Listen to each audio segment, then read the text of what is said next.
उत्पत्ति अध्याय 29। फिर याकूब ने अपना मार्ग लिया और पूर्वियों के देश में आया, और उसने दृष्टि करके क्या देखा कि मैदान में एक कुआं है, और उसके पास भेड़ बकरियों के 3 झुंड बैठे हुए हैं, क्योंकि जो पत्थर उस कुएं के मुंह पर धरा था, जिसमें से झुंडों को जल पिलाया जाता था, वह भारी था। और जब सब झुंड वहां इकट्ठे हो जाते, तब चरवाहे उस पत्थर को कुएं के मुंह पर से लुढ़काकर भेड़ बकरियों को पानी पिलाते, और फिर पत्थर को कुएं के मुंह पर जो कत्यो रख देते। सो याकूब ने चरवाहों से पूछा, हे मेरे भाइयों, तुम कहाँ के हो? उन्होंने कहा, हम हारान के हैं। तब उसने उनसे पूछा, क्या तुम नाहोर के पोते लाबान को जानते हो? उन्होंने कहा, हाँ, हम उसे जानते हैं। फिर उसने उनसे पूछा, क्या वह कुशल से है? उन्होंने कहा, हाँ, कुशल से तो है।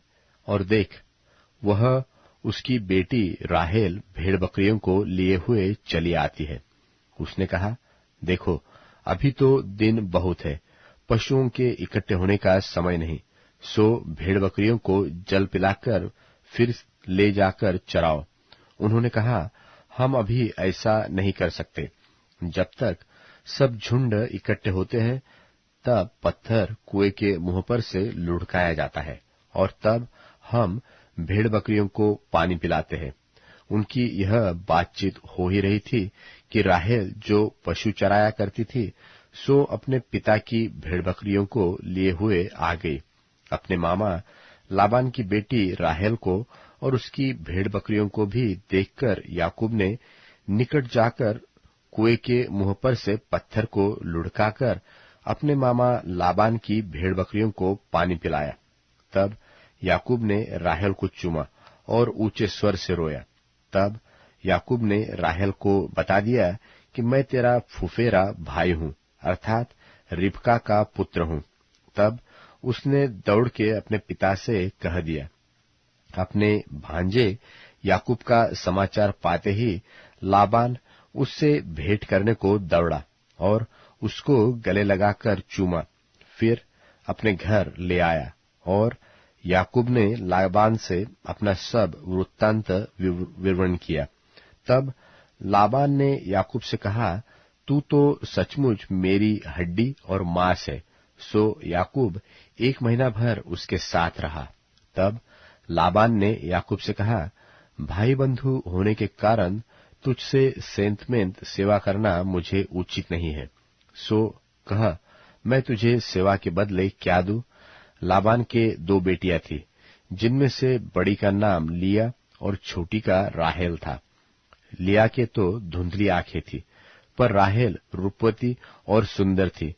सो याकूब ने जो राहेल से प्रीति रखता था, कहा, मैं तेरी छोटी बेटी राहेल के लिए 7 बरस तेरी सेवा करूंगा।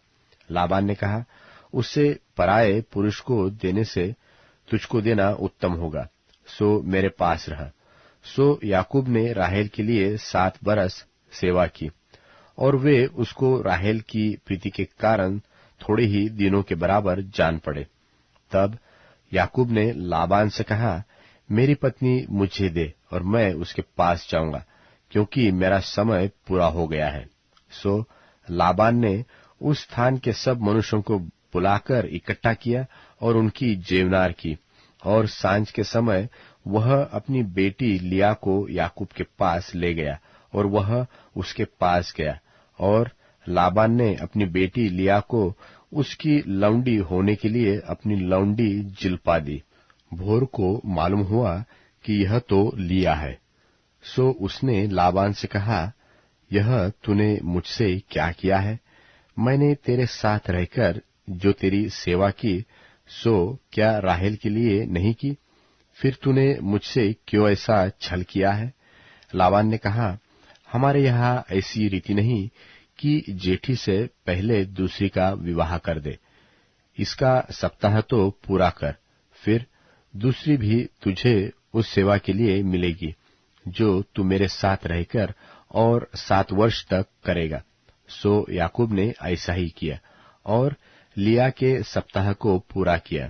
तब लाबान ने उसे अपनी बेटी राहेल को भी दिया कि वह उसकी पत्नी हो, और लाबान ने अपनी बेटी राहेल की लौंडी होने के लिए अपनी लौंडी बिल्हा को दिया। तब याकूब राहेल के पास भी गया और उसकी प्रीति लिया से अधिक उसी पर हुई, और उसने लाबान के साथ रहकर 7 वर्ष और उसकी सेवा की। जब यहोवा ने देखा कि लिया अप्रिय हुई, तब उसने उसकी कोख खोली, पर राहेल बांझ रही। सो लिया गर्भवती हुई और उसके एक पुत्र उत्पन्न हुआ, और उसने यह कहकर उसका नाम रूबेन रखा कि यहोवा ने मेरे दुख पर दृष्टि की है। सो अब मेरा पति मुझसे प्रीति रखेगा। फिर वह गर्भवती हुई और उसके एक पुत्र उत्पन्न हुआ। तब उसने यह कहकर कि यह सुनके कि मैं अप्रिय हूं, यहोवा ने मुझे यह भी पुत्र दिया, इसलिए उसने उसका नाम शिमोन रखा। फिर वह गर्भवती हुई और उसके एक पुत्र उत्पन्न हुआ, और उसने कहा, अब की बार तो मेरा पति मुझसे मिल जाएगा, क्योंकि उससे मेरे 3 पुत्र उत्पन्न हुए। इसलिए उसका नाम लेवी रखा गया। और फिर वह गर्भवती हुई और उसके एक और पुत्र उत्पन्न हुआ, और उसने कहा, अब की बार तो मैं यहोवा का धन्यवाद करूंगी। इसलिए उसने उसका नाम यहूदा रखा। तब उसकी कोख बंद हो गई।